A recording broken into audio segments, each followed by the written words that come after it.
Tonight we're doing Flying Dog Pale Ale. Check it out.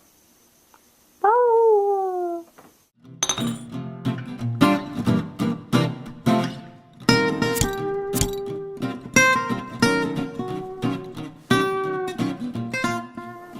Everybody, welcome back. This is The Beer's Gone Bad. Where the beer flows like wine. We are your hosts tonight. I am Scott Van Book. And I'm Pat Tugent. And tonight, ladies and gentlemen, we bring you Flying Dog Pale Ale. Yeah, we're kind of excited about it. If you guys maybe right off the bat, you're like, wow, that art looks kind of familiar. I feel like I've seen it somewhere. Pat, where have they seen it?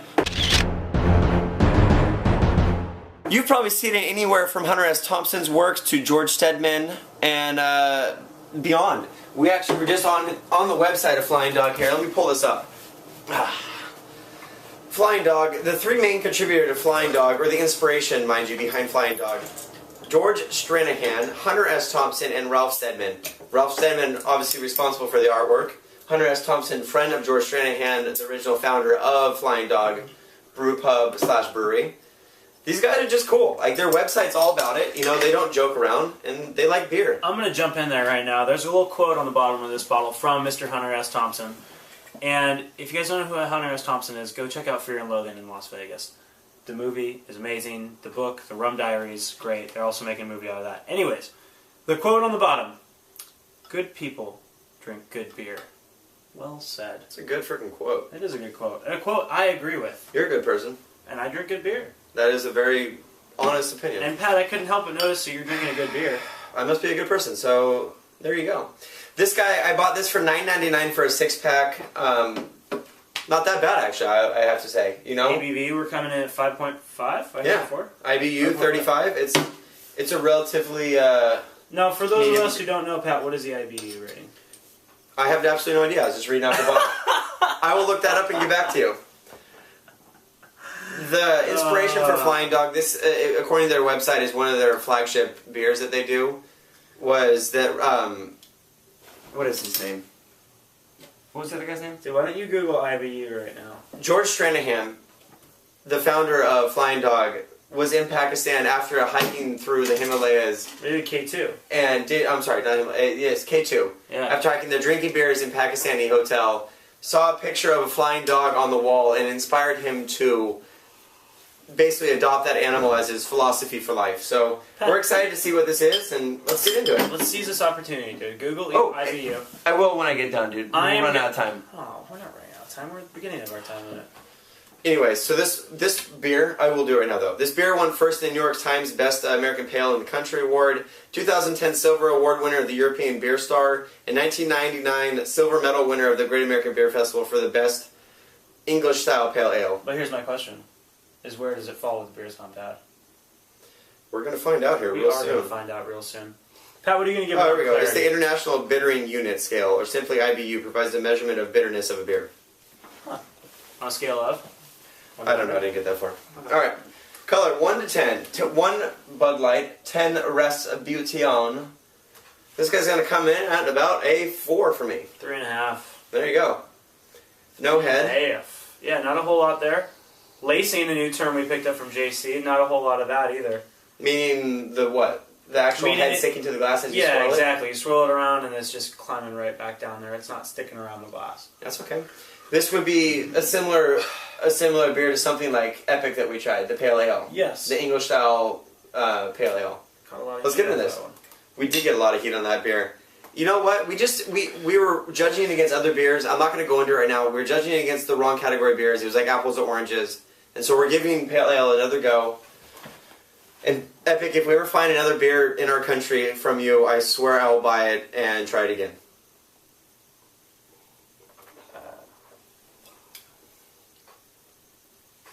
So, Pale Ale, obviously, you're getting into the first version. You're not, no doubles, no imperials. You're gonna a less hoppy version. It's the Pale Ale. It's gonna have those similar characteristics, but it's gonna be a cleaner, easier to drink kind of beer. Do you know what I'm getting right off the finish, like right away?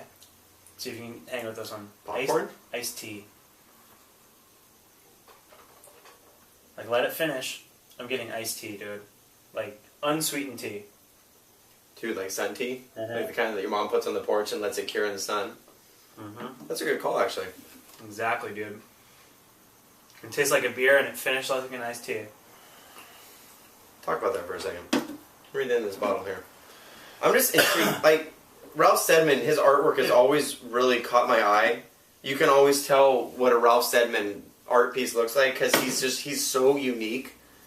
Dude, am I not right? Like dead on with that iced tea though? Dude, it 100% tastes like iced tea. Jeez. At least the back end of it does. The back end, yeah, not right off the bat. You still get that bitterness and it still tastes like a beer up front. Dogs have figured it out. They sleep all day, lick themselves, and eat everything but veggies.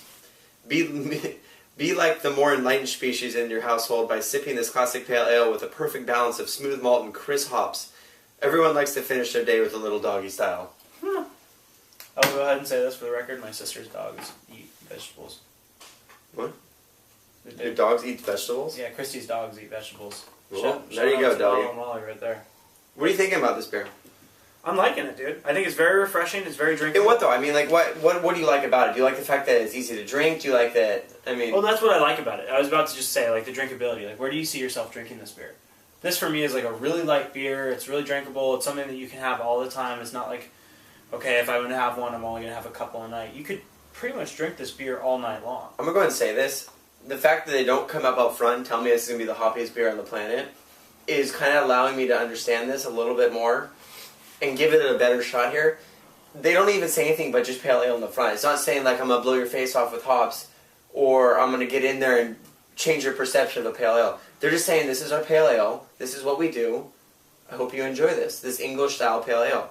And you know what? The fact that you didn't do that and I have no preconceived notions makes me understand this beer a little bit more and be more receptive to its flavor notes and the way it is. Yeah. That's how I feel about it. I feel like you're stirring the pot a little bit. I'm not stirring the pot, dude. Just don't. Not even say it. Never mind. It's fine, dude. It is what it is, and this is a good beer. Again, you don't go in with any false expectations. You just kind of go in expecting, a pale ale and something maybe to have with like a nice hearty dinner or something. Like it's not going to be overwhelming, but it's going to be something that like allows you to drink it while you eat your mashed potatoes. It's not a standalone beer. It's not that beer that's like, I just want a beer that's going to be the most epic beer ever and just be like, wow, in your face. This one is like, hey, I'm going to have a dinner.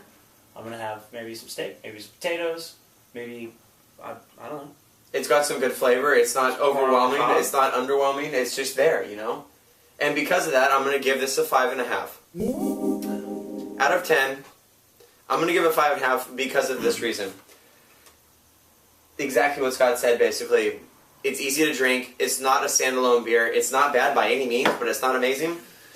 And I would probably drink, if I was in a bar and I saw Flying Dog Pale Ale, I probably would grab another one of these. I would grab it. I'm going to go right on with Pat on this one. I'm 5.5. And I want to give it a higher number, but for me, it just kind of missed the mark. And I like those standalone beers. I like the bold beers. It's obviously important to have something that you can drink all the time. Yeah.